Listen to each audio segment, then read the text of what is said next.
तो आइए सुनते हैं षटतिला एकादशी व्रत की कथा। बोलिए प्रेम से भगवान विष्णु की जय, माता लक्ष्मी की जय। बहुत समय पहले की बात है कि एक समय दालभ्य ऋषि ने पुलस्त ऋषि से पूछा कि हे महाराज, पृथ्वी लोक में मनुष्य ब्रह्म हत्यादि महान पाप कर्म करते हैं, पराये धन की चोरी तथा दूसरे की उन्नति देखकर ईर्ष्या करते हैं, साथ ही अनेक प्रकार के वासनाओं में हमेशा फंसे रहते हैं, फिर भी उनको नरक की प्राप्ति क्यों नहीं होती? इसका क्या कारण है? वे ऐसा कौन सा दान और पुण्य का काम करते हैं जिससे कि उनके सारे पाप नष्ट हो जाते हैं और उन्हें नरक की प्राप्ति नहीं होती? कृपा कर आप मुझे यह बताइए। तो पुलस्त मुनि कहने लगे कि हे महाभाग, आपने मुझसे अत्यंत गंभीर प्रश्न पूछा है। इससे सारे संसार के जीवों को अत्यंत इससे भला होगा। इस भेद को ब्रह्मा, विष्णु, रुद्र तथा इंद्र आदि भी नहीं जानते, परंतु मैं आपको यह गुप्त तत्व अवश्य बताऊंगा। उन्होंने कहा कि माघ माह लगते ही मनुष्य को स्नान आदि करके शुद्ध रहना चाहिए। अपने इंद्रियों को वश में कर काम, क्रोध, लोभ, मोह और अहंकार, ईर्ष्या तथा द्वेष को त्याग कर भगवान का स्मरण करना चाहिए। गंगा स्नान करना चाहिए और भगवान विष्णु के एकादशी व्रत करना चाहिए और कथा का श्रवण करना चाहिए। इस प्रकार उन्होंने व्रत का विधि बताया और फिर कथा सुनाने लगे। षटतिला एकादशी में तिल का बड़ा ही महत्व होता है। इस दिन तिल स्नान, तिल का उपटन, तिल का हवन, तिल का तर्पण, तिल का भोजन और तिलों का दान, ये तिल 6 प्रकार के हैं। इसके प्रयोग के कारण ही यह षटतिला एकादशी कहलाती है। इस व्रत को करने से अनेक प्रकार के पाप नष्ट हो जाते हैं। यह कहकर पुलस्त मुनि कहने लगे कि एक समय नारद जी ने भगवान श्री हरि भगवान विष्णु से प्रश्न किया कि हे भगवान, जो षटतिला एकादशी का महत्व नारद जी ने कहा था, सो मैं तुमसे कहता हूँ। भगवान ने नारद जी से कहा कि हे नारद, मैं तुमसे सत्य घटना कहता हूँ, तुम ध्यान पूर्वक सुनो। प्राचीन काल में मृत्यु लोक में एक ब्राह्मणी रहती थी। वह सदैव व्रत किया करती थी। एक समय वह 1 माह तक व्रत करती रही। इससे उसका शरीर अत्यंत दुर्बल, कमजोर हो गया था। यद्यपि वह अत्यंत बुद्धिमान थी, तथापि उसने कभी देवताओं या ब्राह्मणों के निमित्त अन्न का या धन का कभी दान नहीं किया था।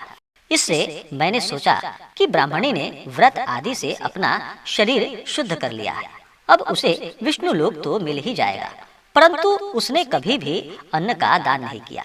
इससे उसकी तृप्ति होना बहुत ही कठिन है।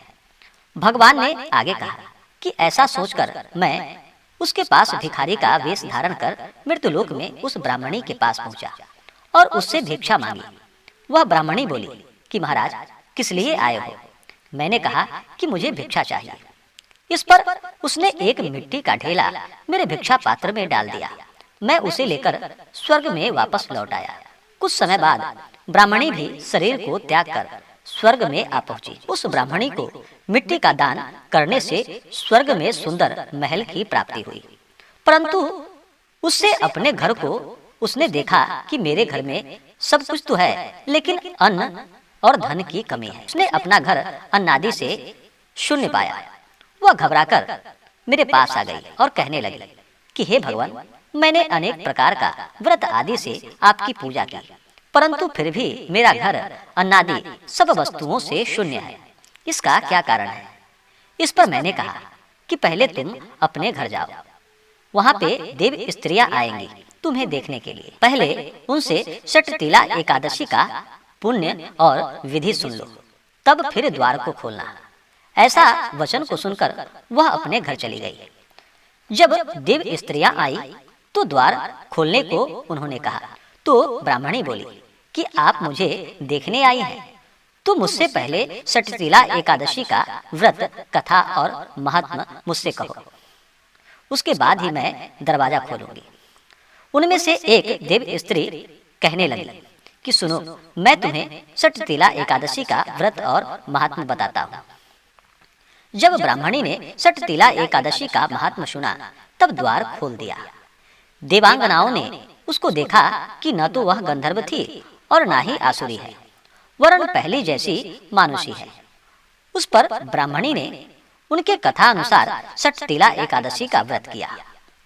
इसके प्रभाव से वह सुंदर और रूपवती हो गई तथा उसका घर अन्न आदि से समस्त सामग्रियों से युक्त हो गया, भर गया।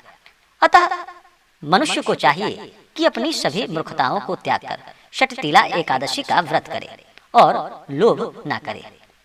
तिल आदि का दान करे, ब्राह्मणों को भोजन कराए, ब्राह्मणों को दान दक्षिणा दे और भगवान का सच्ची श्रद्धा के साथ पूजन करे। इससे दुर्भाग्य, दरिद्रता तथा अनेक प्रकार के कष्ट दूर होकर सभी प्रकार के सुख और समृद्धि की प्राप्ति होती है और अंत में मोक्ष की प्राप्ति होती है।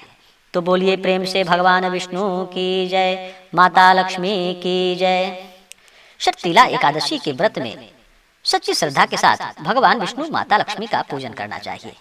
इस दिन सुबह ब्रह्म मुहूर्त में उठ करके अपने सभी नित्य क्रियाओं से निवृत्त होकर के गंगा नदी या घर के जल में ही थोड़ा सा गंगा जल मिला करके स्नान करना चाहिए। फिर शुद्ध वस्त्र धारण करना चाहिए। उसके बाद मन में संकल्प ले कि हे प्रभु, हे भगवान दीनदयाल, हे भगवान विष्णु, आज मैं आपके षटतिला एकादशी का व्रत करने जा रहा हूँ या करने जा रही हूँ। इस प्रकार भगवान से प्रार्थना करें और आपके मन में जो भी इच्छा हो, जो भी कामना हो, वह प्रभु से कहें। फिर प्रभु का दिन भर व्रत उपवास रहें। एक समय फलाहार ग्रहण करें अगर उपवास ना रह पाए तो। उसके बाद भगवान का पंचोपचार या षोडशोपचार पूजन विधि के द्वारा उनका पूजन करें। रात्रि को भगवान का षटतिला एकादशी का व्रत का कथा श्रवण करें और अगले दिन सुबह ब्रह्म मुहूर्त में उठ करके फिर नित्य क्रियाओं से निवृत्त होकर के स्नान करके शुद्ध वस्त्र धारण करके भगवान का पूजन करें। उसके बाद ब्राह्मणों को दान दक्षिणा दे, उन्हें भोजन कराए, गरीबों को भोजन कराए और व्रत का पारण समय के अनुसार करें। तो यह जानकारी आपको कैसा लगा हमें कमेंट करके जरूर बताएं। हमारे इस चैनल पे अगर आप नए हो तो हमारे इस चैनल को लाल बटन दबा करके सब्सक्राइब करें, साथ में बेल आइकन घंटी दबाएं ताकि मेरे वीडियो का नोटिफिकेशन आपके पास सबसे पहले पहुंचे। वीडियो को लाइक और अपने मित्रों तथा दोस्तों के साथ शेयर करें। सुखी रहें और स्वस्थ रहें। जय श्री राधे कृष्ण। धन्यवाद।